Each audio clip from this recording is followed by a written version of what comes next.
আসসালামু আলাইকুম। এগুলো হচ্ছে পিসি। আমি এই পিসিগুলো রিপেয়ার করে থাকি।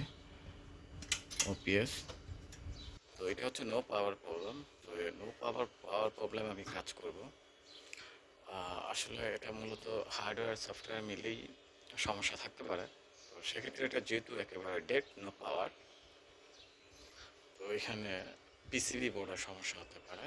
তো পিসিবি বোর্ডে কোনো ধরনের সমস্যা আছে কিনা, তো আমি প্রথমে এটা চেক করে নিব।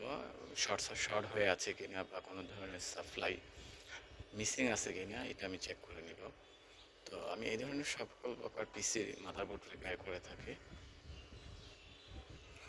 তো এটা ইনপুট হচ্ছে 19.5 ভোল্ট বা 19 ভোল্ট দিলে হবে। প্রথমে আমি ভালো করে খুলে চেক করে নিব কোনো ধরনের ফিউজ বা কোনো ধরনের মসফেট এখানে শর্ট সার্কিট হয়ে আছে কিনা।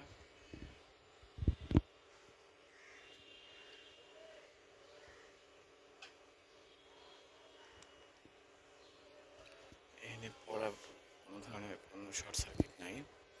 তো মিটার দিয়ে সব খুঁজে নিতে হবে।